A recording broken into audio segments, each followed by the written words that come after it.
While everyone was focusing on the latest presidential horse race news over the weekend, Steve Bannon possibly going to jail, Trump possibly declaring his campaign, Biden's lackeys fighting over who takes the reins when the big guy drops, while everyone was focusing on the big headline news, most people missed the most disturbing political news story to come up in a very long time, care of CDC Director Rochelle Walensky.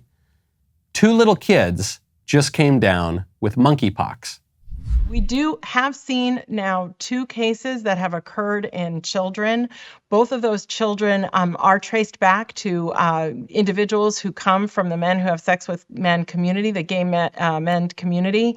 And so when we have seen those cases in children, they have generally been what I call adjacent to the community most at risk. I should also mention, importantly, those children are doing well. Doing well? The children are doing well? The children who, for whatever reason, are living with promiscuous homosexual men, according to federal officials, just came down with a dangerous disease, a disease that is, by the way, especially dangerous for children. It's not super dangerous for lots of other people. A disease that you pretty much only get from having sexual contact with gay men who go to orgies. And the kids are doing well? According to recent research in the New England Journal of Medicine, 95% of monkeypox cases have been transmitted through sexual activity. 98% of infected people are gay or bisexual. 41% of them already have AIDS, HIV, not full-blown AIDS necessarily. The median number of sex partners that the people who are infected with monkeypox have had in the prior 3 months is 5. And a third of them are known to visit orgies and bathhouses within the month of infection. According to our own federal government, 99% of American monkeypox cases involve men who have sex with men. Some activist groups are trying to blur this reality, and they're claiming that monkeypox is not a sexually transmitted disease, or they're claiming that it's affecting all sorts of other people, not just one group in particular. The data just don't back that up, not even close. Remember when we were supposed to follow the science until the science was politically incorrect? A sane society would be demanding answers here. They would be interrogating the men who gave the kids this STD. The sane society would be demanding the closures of the gay sex clubs where the virus spreads. We just shut down the world for 2 years over a cough that nothing was able to stop anyway, no matter how hard we tried to shut it down. Now we can't shut down a few bathhouses for a little while to stop an entirely preventable disease that now a couple of kids have somehow. We can't even ask the obvious questions that this bizarre and disturbing story raises. No, it's no big deal. No big deal. The kids are fine. Nothing to see here. Move along, move along. I'm Michael Knowles. This is The Michael Knowles Show.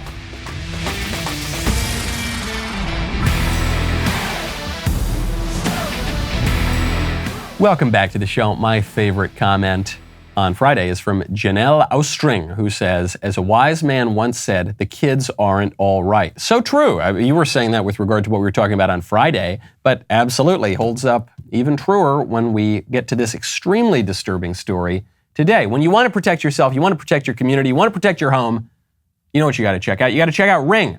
Right now, go to ring.com/Knowles. You know about the Ring video doorbell. It's incredible technology. It lets you see and speak to whoever is at your door, no matter where you are in the world. In the house, outside the house, doesn't matter. You know about Ring Alarm. If you don't, Ring has an award-winning alarm system. It's absolutely fabulous. But do you know about Ring Alarm Pro? This is summertime. This is when people are traveling, okay? They're away from home. Have that peace of mind to know that your home is protected. Not just your physical home, which Ring Alarm takes care of, but Ring Alarm Pro, your digital home too. You live so much of your life in virtual reality. Make sure to protect it. CNET calls Ring Alarm Pro a giant leap for home security. So be like me, baby. Go Pro. Have that peace of mind with a Ring Alarm Pro professional monitoring subscription. You will get the ultimate in security. Anything goes wrong, you'll get a call. You'll make sure that you are totally protected. Have that peace of mind. Protect what is yours. Protect what matters most to you. To learn more, go to ring.com/Knowles.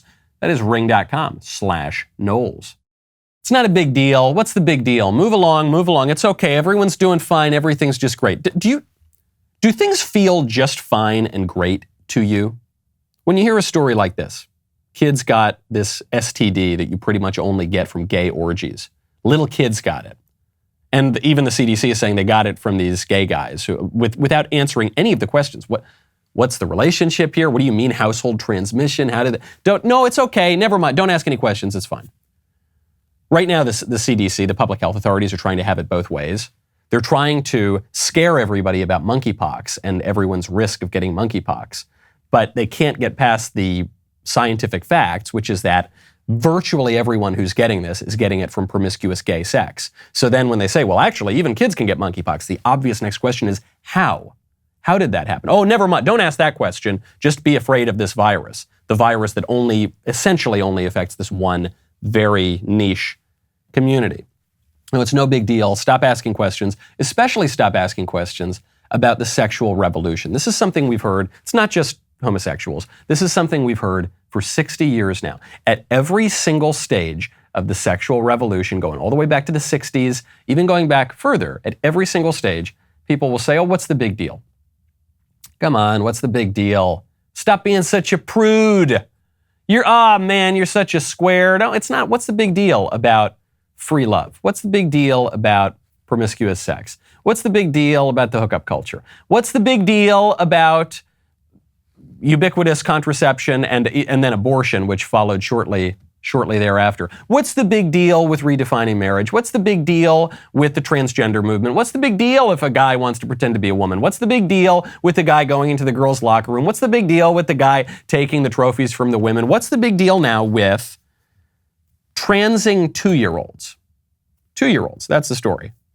Stonewall, which is an LGBT group, just posted over the weekend all this new research. And here's what they said. They said, research suggests that children as young as 2 recognize their trans identity. Yet many nurseries and schools teach a binary understanding of pre-assigned gender. LGBTQ inclusive and affirming education is crucial for the well-being of all young people. What's the big deal? This would be some of the big deal. This would be part of the transing 2-year-olds is part of the big deal. And it's not just the libs who shrug their shoulders and pretend, oh, what's the big deal? It's the squishes. It's the squishy conservatives, even more than the liberals, who are the problem here. The liberals know that this stuff is a big deal. That's why they've been fighting so hard for every aspect of the sexual revolution. It took a lot of energy, a lot of resources, a lot of time to get us to this point in society. And it was a political agenda pushed essentially, well, exclusively by the left. It was just abetted and permitted by the squishy conservatives who said, oh, it's not a big deal. Never mind. Move along. Nothing to see here. We all know that it is wrong to trans the 2-year-olds. We all know that, right? And we all know that this research is bogus, but even if it were real, even if a 2-year-old can barely speak, but if a 2-year-old could come up with some conception of gender identity as divorced from biological sex and a sense of self that recognized that the little boy is somehow a woman, even if all of that were true, we all know it's wrong and should not be encouraged. And it happened pretty fast, didn't it? To go from 1960s free love kind of culture to what you would call the gay rights movement. That took, about 20 years or so? Then to go from the gay rights movement to redefining marriage, that took about, 15 years or maybe a little bit more. Maybe that was like 20 years. Then to go from gay marriage, 2015, to transing kids, that took about, 5 years, if that. And then to go from transing kids, including in elementary schools, to transing the 2-year-olds, that took like 6 months. This is accelerating. And every step along the way, people say, oh, is this a big deal? Come on, this is a trivial culture war issue. Yeah, it's a culture war issue, but it ain't trivial. That's why the libs are spending so much time on it.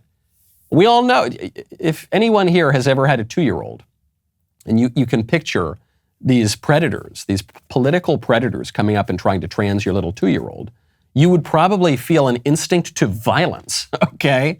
You know it's a big deal. Everybody knows it's a big deal. Where does this come from? Where does it come from? It comes from the reticence of squishes to state plain truths because they don't want to offend people and they don't want to be politically incorrect. You just saw this with Pete Buttigieg. Pete Buttigieg just went on TV and lambasted Marco Rubio. Marco Rubio refused to vote for a bill that would redefine marriage, that would enshrine the new Obergefell definition of marriage to say that marriage doesn't necessarily need to be between a man and a woman. It can be between a man and a man or a woman and a woman. Rubio refused to vote for that. And he said it's because he doesn't have time. It's a waste of time. It's a distraction. Buttigieg just called him out for it. Republican Senator Rubio told my colleague Manu Raju he's going to vote no, and he called the vote a, quote, stupid waste of time. What's your reaction on that? What's your message to Senate Republicans? If he's got time to fight against Disney, I don't know why he wouldn't have time to help safeguard marriages like mine. Look, this is really, really important to a lot of people. It's certainly important to me. I started my day, as I try to do on weekends. I try to give Chasten a little bit of a break and do breakfast with both of our twins. That alone, that's no small thing, as every parent of small kids knows. It was one of those days where the tray table wasn't quite fitting into the high chair, and I'm trying to make sure that they're busy enough with their little cereal puffs to give me enough time to chop up the banana and get the formula ready. And it just, I don't know, that half hour my morning had me thinking about how much I depend on and count on my spouse every day. And our marriage deserves to be treated equally. There is so much wrong with what Buttigieg just said, but my first reaction, listening to that clip, my first reaction is, man, that guy's got a point. Now, when you want to be really precise about all sorts of details, when you really want to get to the point, you got to check out Ramp. Right now, go to ramp.com/Knowles. Do you want a better way to simplify your business finances across expenses, payments, and accounting? If so, Ramp could be a complete game changer. Ramp is a corporate card and financial software suite designed to help you save time and put money back in your pocket. Ramp gives finance teams unprecedented control and insight into company spend. With Ramp, you are able to create budgets, issue cards to every employee with limits and restrictions, and automate expense reporting so you can stop wasting time at the end of every month. Businesses that use Ramp, they save an average of 3.3% the first year. Ramp is easy to use. Get started, issue virtual and physical cards, and start making payments in less than 15 minutes, whether you got 5 employees or 5,000 employees. Now get $250 when you join Ramp. Go to ramp.com/Knowles. That's ramp.com/Knowles, ramp.com/Knowles. Credit cards issued by Celtic Bank, members FDIC. Rubio comes out and he says, I'm not going to vote for the gay marriage bill because it's a waste of time. It's a distraction. Sure, it is a waste of time because there's no threat to Obergefell. The Supreme Court has said explicitly they're not going to overrule it. Certainly not any time in the foreseeable future. It is a Democrat issue to try to save themselves from all the issues they're failing on this year, on the economy, on foreign policy, on immigration. They're failing on everything, and so they're trying to gin up a non-issue at the moment to give them some oomph in November. That's all true. But Buttigieg has a point too. When Buttigieg says, "What, you telling me you don't have time to do this? What are you talking about? You're a politician. You guys waste time in all sorts of different ways." This isn't about time, Marco Rubio. This isn't about time at all. You could find time, if you wanted to safeguard my marriage. And on that point, Buttigieg is absolutely right. This is not about time. What I suspect, I don't talk to Marco Rubio. What I suspect it is that Marco Rubio doesn't think that gay marriage is real. I think Marco Rubio believes that marriage, he believes, as virtually every single person has for all of human history everywhere in the world, that marriage is between a man and a woman, and that there is no such thing as same-sex marriage. And that Pete Buttigieg, though he keeps calling his relationship with this guy Chasen a marriage, it's not really a marriage. He has a long-term relationship. He has gone through a technological and financial process to purchase the eggs of a woman and then to create a child in a test tube with the intention to deprive that child of his natural mother so that he and Chasen can feel more like they're in a real marriage which has the possibility of generating children. But I suspect what Rubio thinks is that none of that is real, and that actually marriage does have a meaning, and it's the same meaning it's always had. And we can't just radically change it. But Rubio doesn't want to say that. And conservatives generally don't want to say that. because it's very politically incorrect. It's an extremely difficult issue. The libs are pretty much on board with gay marriage, and half the Republicans are too. And so, as a tactical matter, what Rubio's trying to do is say, oh, it's a waste of time. I don't want to answer on the substance of marriage, so I'm just going to make a kind of procedural point and move along. And Buttigieg is calling him out for it, saying, whoa, mister. Well, what about my marriage? And then he goes through this whole political routine of I wake up in the morning and I'm the one who prepares the formula for my children. Why is he preparing formula? Because neither he nor his husband can breastfeed, because they've deprived these children of a natural mother intentionally. And conservatives, I think, know that's wrong at a deep level, but Buttigieg is daring Rubio. He's saying, I dare you to tell me that's wrong. You won't do it. You won't do it, you coward. So now you're going to make up some lame excuse.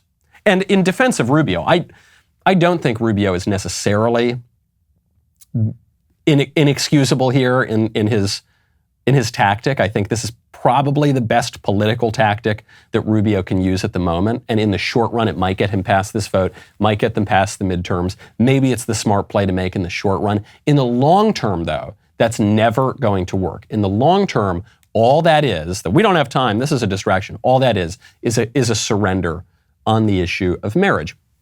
Buttigieg makes this point beyond Rubio. He says, it's amazing.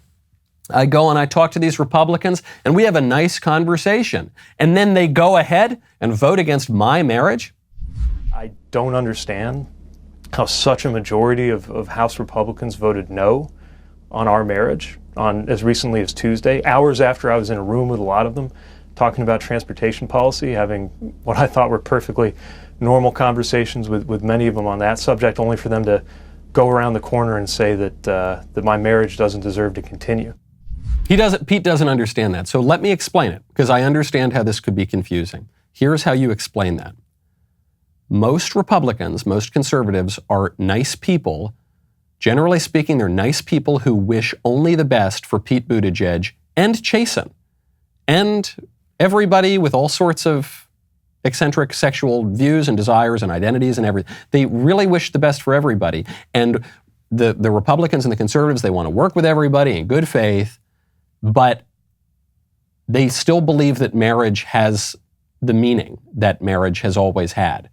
And there's no degree of nice conversation with Pete Buttigieg. There's no degree of Pete Buttigieg's earnest wish that reality were different than it is that can change that fact. The problem here is not that conservatives and Republicans hate Pete Buttigieg. Well, I don't like Pete Buttigieg generally. He's my least favorite Democrat, but it actually does not have to do with his sexual desires. It has to do with his extreme glibness and his extremely shallow politics. And that just kind of, hey, come on, guys. Let's just totally redefine society. Come on. And the fact that he looks like Alfred E. Newman, all of that bothers me. But the sex stuff is really secondary to all of that. When it comes to Pete Buttigieg's sexual desires, it's not that conservatives hate Pete Buttigieg, hate homosexuals, have some irrational animus toward homosexuals. It's just that Pete Buttigieg isn't really married. And it's hard, I know it's hard to say that in our politically correct culture, but it's not, because two guys can't be married to each other. Marriage is the union of a man to his wife, a perpetual union of a man to his wife for the sake of the generation and education of children. That's what it is. And that's not possible between two men and two women. Marriage essentially has sexual difference at the heart of it. And so if we call things that don't have that marriage, we don't expand marriage, we just get rid of marriage. If Pete Buttigieg and Chasten can be married, then marriage has no concrete meaning. What is marriage then? Walsh asked that question, what is a woman? What is marriage? Well, it's a union of two people who love each other. I don't know, some marriages, the couple, they don't love each other. They stay together and they remain in that institution. But they don't necessarily love each other. So, okay, it's a union of two people of no particular sex who may or may not love each other. Well, at least they do that thing that married couples do. At least they have sex, right? Well, I don't know. There are married couples who don't really have sex. So, okay, they may or may not love each other, and they may or may not have sex, and they Well, it's a perpetual union, right? They can't split up. It's a union. What God has joined, no man can rip asunder, right? No, except couples get divorced all the time now. So they may or may not stay together. And will they have children, right? Well, no, it's impossible for homosexuals to have children, but they can purchase eggs from women and rent other women's wombs through surrogacy, and then intentionally deprive those children of their natural mother, and then raise them, as though they were in a marriage. And so I guess that's possible, but they don't need to do that either. You don't, even in marriage today, there's no social demand that people have children. Lots of people get married and don't have children. So then what the hell does marriage mean? A union of people who may or may not love each other, who may or may not have sex, who may or may not stick together, who may or may not have children. So it's just two people who have some relation to one another. It just can't mean anything then. It just means nothing. And that's the problem. And that's the conservative objection. Trust me, man, conservatives really, really wish that we could convince ourselves that Pete Buttigieg and Chasten are married. It would make politics a lot easier. It would make life a lot easier. It would feel a lot better that we don't have to say hard truths. Saying hard truths is difficult sometimes. But you can't convince yourself of that because it's just so obviously not true. I hope that explains it, Pete. I'm not sure that it does. I think it explains it, but I'm not sure that Pete's willing to hear that. Speaking of transportation, the mayor of New York is very, very upset. Mayor of New York City is big lib. He supports illegal immigration. New York's a big sanctuary city. They're all fine with that. But now the mayor of New York is very, very upset because the Texas governor, Greg Abbott, is shipping all the illegal aliens that the libs in New York and elsewhere are encouraging to flood across the border. They're shipping them up to New York City, and the New Yorkers don't like that. This is a real burden on New Yorkers as we're trying to do the right thing. We already, as I stated, we already have an overburdened shelter system. So now we're talking about, as you stated, food, clothing, school. This is going to impact our schools because we do not turn away individuals because they're undocumented. Translation services. There's just a whole host of things that this is going to produce, and that's why we need help in getting this done, and we need the right coordination to make it happen. That's what we need to do. It's creating a huge burden. It's just a big burden, and it's unfair to ask New Yorkers to bear that burden. But hold on. I thought migration was our strength. I thought all this diversity was our strength, and it's really, really great, and it makes America so much stronger. So how come you don't want it in your backyard, Mayor Adams? How come you don't want it, New Yorkers? It's a strength for Texas and Arizona, and it's a strength for all those red states where they're going to see the electoral demographics changing, but it's not a strength for New York? What do you mean? It's putting a burden on the system? But no, I was told that the migrants who are coming over don't need any additional resources. They aren't putting any burden on the criminal justice system or on the welfare system. And no, they're not. They're a net positive in every way for society. No, you're telling me there are costs to this. You just want to impose those costs on the red states and on the other people down south and Texas and everywhere else. You support illegal mass migration as long as it's not in your backyard. Okay, now it's starting to make sense to me. When you want to have a real community, a stable community in social media, in the virtual space, you got to check out Tuvu.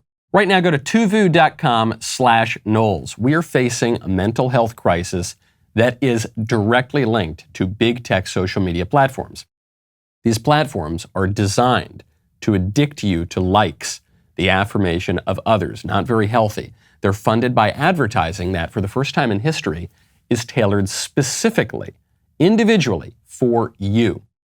The goal is to cater to your every whim, whether those whims are edifying or destructive. Very often they're destructive, and they're reinforced by social media. Thankfully, there's a new social media app that breaks the mold of the advertising-based model, designed with your best interests in mind. It's based on connection, not addiction. That's Tuvu. Tuvu is the social app where you can share what matters to you. By offering a membership-based platform built on family values and freedom, Tuvu makes it possible for you to have a guilt-free social media experience. On Tuvu, you won't see a single ad as you look through posts. Your data will never be sold to advertisers and data miners for profit. It's part of changing social media for the good. You can follow me at Michael J. Knowles. When you download Tuvu, you try it free for 7 days. Then it's just $2.99 a month. You won't miss it.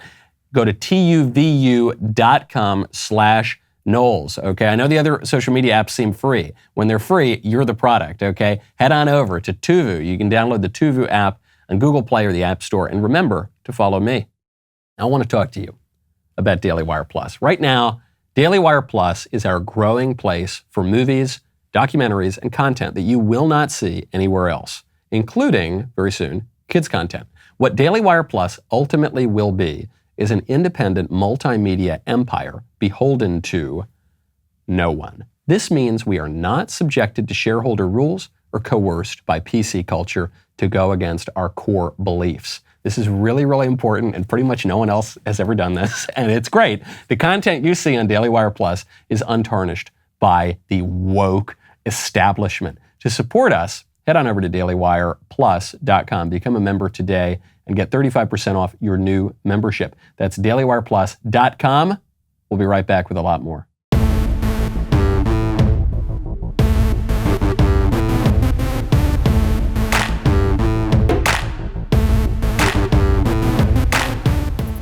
Speaking of illegal immigration, Bill Barr, former Attorney General of the United States, just made a really important and interesting point about immigration that I think should be able to unite pretty much all of the conservatives. Take a listen. I think Mexico's well on its way to being a failed narco state. I don't think AMLO has either the disposition or the ability to take on the cartels. I think they're dragging their feet. I think he was hoping for a modus vivendi, where he'd sort of leave the cartels alone as long as deaths, they wouldn't, kill as many Mexicans. That hasn't worked out for him. So the United States is relegated to working through Mexico to try to deal with the cartels, and I think that's a losing proposition, because I don't think the Mexicans, at least with this administration, are serious enough. I think they have to be forced and pushed into action with us. I think we have to be more active against the cartels. In my mind, we have to approach the cartels more like ISIS and less like the mafia. And the idea of a case-by-case prosecution down there to stop these organizations would be like going after, ISIS and Syria on the same basis. They are effectively terrorist organizations. They are increasingly building their connections with terrorists. They are paramilitary. Their paramilitary can take on the Mexican military, and they have so much money they can corrupt any system. And we are doing basically nothing about it. The State Department and the Pentagon should be viewing these cartels in Mexico as priority number one. The reason I say that Bill Barr's comments, I think, should unite a lot of conservatives here is that there are a lot of divisions on the conservative side. Some conservatives want to go in and go bomb a bunch of countries, and some conservatives are very isolationist, and they pretty much never want to leave American shores. Some conservatives are really tough on the drug war. Some of the more libertarian people in the conservative camp, they don't really care about drugs. But everyone here, I think, should be able to agree that Mexican cartels that essentially control the nation directly south of our border, that are pouring poison across our border illegally in contravention of our laws, in contravention of the desire of the American people, killing actual Americans in huge numbers because of this drug problem you're seeing for the first time in ever, and you've seen it now for several years, the average life expectancy in the U.S. starting to decline. Everyone should be able to agree this is a big problem. This should be priority number one for the State Department and the Pentagon. I think even the isolationists should be able to agree with this. Certainly the people who want a more robust foreign policy. You say, look, Pentagon, look, State Department, you want to go deal with problems in the Middle East? You think that America has a real strategic interest in keeping boots on the ground in the Middle East because of the growth of terrorist groups or because of oil interests or whatever? Okay, hey, Pentagon, State Department, you think that America has a real strategic interest in fighting a war with Russia, a proxy war with Russia in Ukraine, which is what's going on right now. I know it's not a declared war, but we are at war with Russia in Ukraine. We are funding the Ukrainian side. We've had Americans die in Ukraine. Okay, but let's say you think that's really, really important for America's strategic interest. Okay, fine. You're going to do that. You can keep on doing that. But first, you've got to take care of the cartels on the border. Whatever you think about the Middle East, whatever you think about Ukraine, I think it is undeniable that the drug cartels right at home, right on our doorstep, pose a much greater threat to American national security. The cartels are the ones who control the border. So you have 2 million illegals pouring across the border every year, national security threat, major economic problem, actual threat to democracy because it changes the voting base of the country. That's a much bigger problem. You want to talk about threats to the public health, you want to talk about threats to American lives. The fentanyl pouring across the border because of the drug cartels are a much greater threat. So, okay, you want to go bomb the Middle East? Fine. You want to go bomb the Russians in Ukraine? Fine. Bomb the freaking Mexican drug cartels first. Go in there, flex a little bit of muscle. I am pretty cautious about how we use the American military. I don't think that guys in uniforms are just expendable because they happen to sign up and wear a uniform. They're there to protect American interests and American lives. Those two things, the American nation, American sovereignty, and certainly American lives, those are facing a far greater threat from Mexico. Go in there, decapitate the cartels, go down and just rip them to shreds, salt the earth where the cartels once operated, and come back. Done. And then the State Department and DOD wants to go play around in the Middle East or in Eastern Europe or wherever. Okay, fine. That's a secondary issue. Take care of the actual problem first. The American military exists for this problem. Okay? If the drug cartels in Mexico, if the failed narco state right on our border that is flooding our country with poison and foreign nationals, if that is not a legitimate use of the American military to stop that, then there is no legitimate use of the American military. And Bill Barr is an interesting figure to raise this suggestion because he's got establishment cred, he's got Trump cred. He was a strong defender of Trump, and then at the end he turned a little bit on Trump, but not entirely. But so he's still got a little bit of Trump cred, and he's still got establishment cred going back a long time. And everyone's got all these kind of mixed feelings about him. This suggestion, really, really good one. Speaking of America's role in the world and foreign interests, former CIA Director James Woolsey just made some headlines because he went on cable news and he was asked whether or not the United States meddles in other countries' elections, and he didn't want to lie. Have we ever tried to meddle in other countries' elections? Oh, probably, but it was for the good of the system in order to avoid the communists from taking over. For example, in Europe, in 47, 48, 49, the Greeks and the Italians, we don't do that now, though? We don't mess around other people's elections, Jim? Only for a very good cause. Can you do that? Do a Vine video on a former CIA director. Only for a very good cause in the interests of democracy. All right, thanks for being here. Only for a very good cause. And then Laura lets him off the hook. So he's saying, yeah, we interfere in other countries' elections. This reminds me of something that John Bolton, the former national security advisor, got in trouble for a little while ago. He was being interviewed by Jake Tapper, and Tapper was trying to get him to say January 6th was a coup. And John Bolton laughed at him and said, it's not a coup. He goes, look, man, I don't like January 6th, but it's not a coup. Look, as someone who's been involved in planning coups around the world, that wasn't a coup, okay? And they were shocked. And Bolton came out and he said, of course the United States helps to plan coups. Of course we have foreign interests. Stop being such snowflakes. That's what we do. We pursue this around the world. And that's just a fact. Okay, that's just a fact. You might say, well, I wish that we weren't doing that. I wish that the United States could just mind its own business and not have anything to do with world affairs.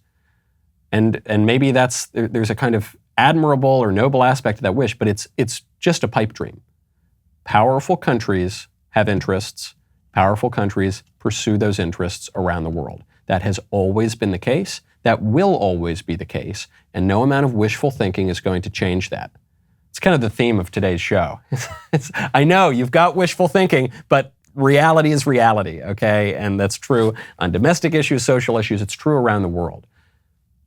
So if you want to change some aspect about how things are going, you've got to deal with reality. You've got to get past this question of, should America intervene in other places around the world?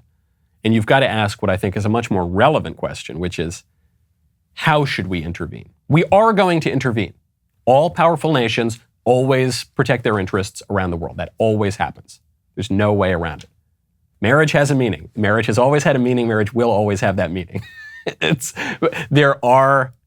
We have interests around the world, okay? How should we pursue those interests? Where should we intervene? Should America, this is a big divide among Republicans and Democrats, should we be a little closer to Saudi Arabia and oppose Iran, or should we be a little closer to Iran and oppose Saudi Arabia? It's not easy to answer that question on the back of a napkin with a few ideological bullet points, but those are the real questions that are going to affect the rest of the world. Do we interfere in other countries' elections? You're damn right we do. And we do it in such a way that will, we hope, benefit the United States. And I don't see anything particularly wrong with that if we don't violate justice. Now, speaking of dubious elections, speaking of elections that have raised some questions, Joe Biden. Joe Biden, the most popular president ever. He got, I think, 100 bazillion votes. Everyone just loves it. Don't forget about the opinion polls.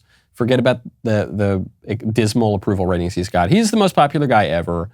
And there's really great news coming out of the White House. The White House COVID chief, Ashish Jha, wanted to update us on Biden's COVID condition. And he told us that Joe Biden finished his breakfast like a big, big boy.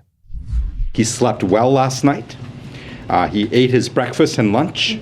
He actually showed me his plate. Didn't ask about the menu, but I did see an empty plate with crumbs and... That's good. That's good news that Joe Biden's a big, big boy, and he finished his breakfast and his lunch. And now, if he remains a good little boy, he might get some dessert. Maybe they'll give Joe one of those ice cream cones that he loves so much. Ha, ha, ha, and there's the press laughing. This COVID chief is making a joke about how Joe Biden is senile. That's what the joke is, and that's what the White House is laughing at. The joke is Joe Biden is such a simpleton in his dotage that he can, when he finishes his plate for breakfast and lunch, that's a really big accomplishment. Show me the clean plate. Here you go. Can I have a lollipop? Yes. Ha ha ha. And then the press laughs because everyone knows that Joe Biden is senile, and it's just taken as a fact. No wonder the country is falling to pot. So what is the Biden administration going to do to turn around the country that is collapsing in some part because Joe Biden is senile and missing in action? Let's just look at the economy. The economy is in shambles. It is collapsing. Everything is much more expensive than it was a year ago. It's over 9% more expensive than it was a year ago. People are having trouble heating their homes. Well, they don't have to heat them right now because we have a heat wave going on, but they're having trouble air conditioning their homes. They're having trouble filling up their gas tanks. They're having trouble buying groceries. So what is the White House going to do about this obvious recession that we're heading into? Well, the White House is going to change the definition of recession. That's what they're going to do. This is what they do. I hate to say I told you so. I wrote a whole book about this. How the libs, the primary instrument that they use for changing the political order is changing all the language.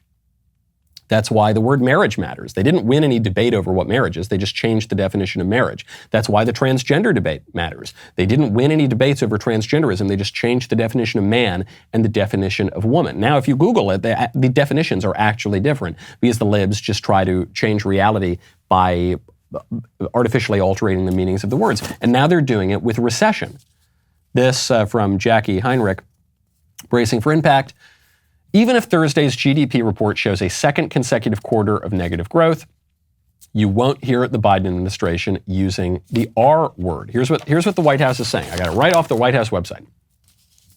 Well, some maintain, what is a recession? Well, some maintain that 2 consecutive quarters of falling real GDP constitutes a recession. That is neither the official definition nor the way economists evaluate the state of the business cycle. Put a pause there. Hold on. It's clearly the way that some economists evaluate the state of the business cycle. That's clearly, I don't know if there is an official definition, but that definition that they just gave, that is the definition I've heard for my entire life about what a recession is. 2 consecutive quarters of falling real GDP is a recession. But they say, no, that's not. Who says? Who says?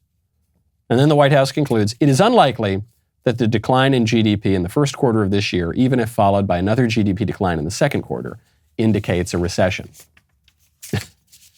But It does by definition. That's what a recession is. This is exactly the same argument as when they say, just because a person has 2 X chromosomes and breasts and womb, uterus, and ovaries, that doesn't mean that that person is a woman. No, it does. That's exactly what that means. No, but what if it didn't? What if up were down? What if black were white? What if my aunt had testicles? Well, then she would be my uncle. That's what would happen. They just try to change all of the words. So that is a sign of real desperation here because they can't do anything about the economy. Biden has tried every trick. He's released an irresponsibly large amount of oil out of the Strategic Petroleum Reserve to try to artificially keep gas prices a little bit lower than their record highs up until the midterms. That strategy ends just before the midterms. So it was just a political strategy to stop the bleeding for the Democrats. He's trying that. He's begging Saudi Arabia to release more money. He's trying everything that he can do other than ramp up American energy, which would irritate his base. They're so desperate that now the best thing they can do is just try to change the words. So they're trying to change the words. They're trying to deny reality. They're also now attempting to jail their political opponents. Steve Bannon, the CEO of the Trump campaign 2016, a top advisor to Trump in the White House. He was then kind of booted out of the White House by Trump, and Trump did it in one of those spectacularly Trumpian ways where he referred to him as Sloppy Steve and got into a big fight with him in public. Steve Bannon, though, remained loyal and has remained a Trump supporter. Steve Bannon may very likely be going to jail now. A D.C. jury has convicted Steve Bannon of 2 counts of contempt of Congress. Congress subpoenas Steve Bannon. Steve Bannon resists, and he cites executive privilege, and he cites all sorts of things. And so they prosecute him. This is not often that people will be prosecuted for this sort of thing. And the D.C. jury convicted him, which means that Bannon now faces between 30 days to a year in prison for each of the charges. I want to thank the jury for what the effort they did, the judge, particularly the court administration here, everybody. I only have one disappointment, and that is the gutless members of that show trial committee. The J6 committee didn't have the guts to come down here and testify in open court. Thank you very much. So Steve Bannon, triumphant, even as he is convicted and very possibly going to be sentenced to jail time. And it showed one of the real miscalculations here from the libs, which is that this conviction for Steve Bannon, that they're all gloating over and they're saying, ha ha, take that Steve C in an orange jumpsuit. This conviction for Steve Bannon is the best thing to happen to him since he was in the White House. Maybe Steve Bannon goes to jail. Maybe he goes to jail for 30 days or 60 days. So what? Steve Bannon has not been this politically relevant since he was in the White House. And he left the White House sort of in disgrace. Trump was really mean to him on his way out of the White House. And Bannon remained loyal and he kept plugging away. And now he's elevated to this very high position. He is going to go down. He's going to go to the trenches. He's going to be in jail for Donald Trump. So I'm not surprised that Steve Bannon is gleeful there in that press conference. He's probably hoping that he gets at least a week or 2 in jail just to build up that credibility. And what does this say for Trump? Trump should be thrilled about this too. What this says for Trump is the main threat in the eyes of Democrats. DeSantis as well. I'm not saying DeSantis is not a threat. I think the Democrats are terrified of him. Some other Republicans as well they're probably afraid of. They're always attacking Ted Cruz. I think that is a sign that they do fear Ted Cruz to some degree. Some other, Josh Hawley a little bit too. But Trump is the big one that they're going after. That's why they're trying to jail his campaign staff. Okay? That's why they're trying to take him to court. That's why they're trying to investigate him. That's why they're trying to bar him from running for re-election. If I were Trump, I would be very happy with this news because I'd say, oh, I'm the number one target. Okay, that means I'm the one that they fear. And Trump is going to sell that message. Now, I actually just heard from a friend of mine who lives in Austria right now. I heard from him yesterday, who said that the Viennese newspaper ran a huge hit piece on Ron DeSantis. And he said, this is really unusual. You don't see this kind of thing in Europe this early before a presidential primary, that even the Europeans, who are all big libs, they are afraid of Ron DeSantis as well. So DeSantis can make that argument and say, no, they're really afraid of me. But right now, Trump is the main opposition. There is no question about that. And they're now making it harder to try to challenge elections. That comes from the Electoral Vote Count, the Electoral Count Act update. This was a story last week. It didn't get very much attention at all. But there is an act being put up before the Congress, the Electoral Count Reform and Presidential Transition Improvement Act. It's co-sponsored by all the moderates. Okay, it's co-sponsored by Susan Collins, Joe Manchin, Portman, Sinema, Romney, Shaheen, Murkowski, Warner, Tillis, Murphy, Capito, Cardin, Young, Coons, Sass, and Lindsey Graham. And the bill, got it here, the Electoral Reform Count Act, the bill is to make it harder to challenge dubious elections. So they've got some things in here that they want a single conclusive slate of electors, so there's no question of who the electors are after the election. They want it to be clear that the vice president has no role in the count. That was a big topic of controversy in 2020. Does the vice president have any role in accepting or rejecting the slates of electors? They say the vice president has no role. It's just a ceremonial position. They want a higher objection threshold. So the threshold to lodge an objection to the electors has to be at least 1/5 of the duly chosen members of the House of Representatives and the Senate, which would raise the threshold. Right now, it's just a single member of both chambers is all that's needed. That's when Ted Cruz and Paul Gosar stood up and challenged the count. And they want to protect the state's popular vote. So this is a bad idea. It's a bad idea because the point of this law and the effect of this law will just be to make it harder to challenge dubious elections.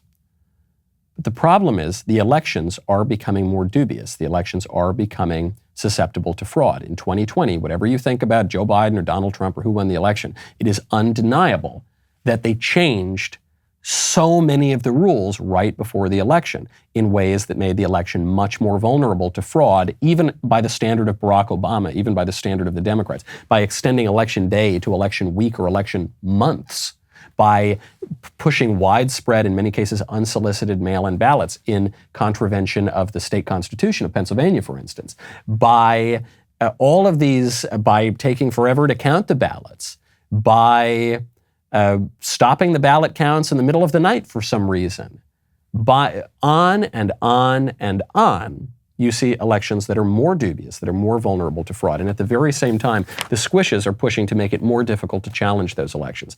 That is a grave threat to our democracy. That's a grave threat to all these sorts of things. And then we'll get to this a little bit more tomorrow, but it's worth mentioning today because it ties in. The Dems are really afraid of Trump's radical plan for his second term. The radical plan for Trump's second term that's being touted in Axios by Jonathan Swan is that Trump plans to fire a lot of the deep state and replace them with his guys. And the piece notes that ordinarily when a presidential administration comes in, they can swap out about 4,000 people. The federal bureaucracy is about 2 million people. It's humongous. And so they usually swap out about 4,000 maybe. And Trump plans to swap out about 50,000. And this is a huge threat to our democracy, to get rid of the career leftist bureaucrats, almost exclusively leftist bureaucrats, who exert a huge amount of control over our government and who usually implement and even make most of the real laws that govern us. They say that the huge threat for Trump's second term is he might actually be able to get something done. Oh no, we can't let that happen. If we allow the people to elect someone who's then allowed to govern, that would be a grave threat to our democracy. That's what we hear from our extremely corrupt government. You can tell something has changed in the country. Things have decayed. Things are getting a little bit worse. We have fewer political rights. We're sicker. The economy is collapsing. We've got debauchery and degeneracy galore. We've got kids who have freaking monkeypox, and we're not even really allowed to ask questions about that. Something has gone wrong. If you don't like the trajectory that we're on, you need to get very, very serious about the political process and have the chutzpah to stand up and say, no, we're not just going to keep going along with these things. We're not going to be the Democrats from 5 years ago and just go along the same path to quote-unquote progress, albeit a little bit more slowly. We're going to offer an alternative, and we're going to have the courage to pursue it. I'm Michael Knowles. This is The Michael Knowles Show. See you tomorrow.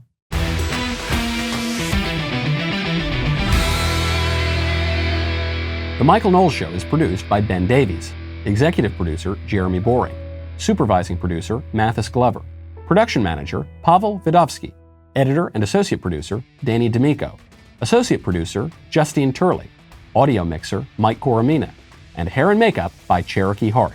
The Michael Knowles Show is a Daily Wire production. Copyright Daily Wire 2022. Hey there, this is John Bickley, Daily Wire editor-in-chief and co-host of Morning Wire. On today's episode, the most important week of the summer begins with crucial economic information to be released, controversy swirls around the House contraception bill, and the attacker of a Republican New York gubernatorial candidate is released within hours due to bail reform laws. Join us and get the facts first on the news you need to know with our show, Morning Wire.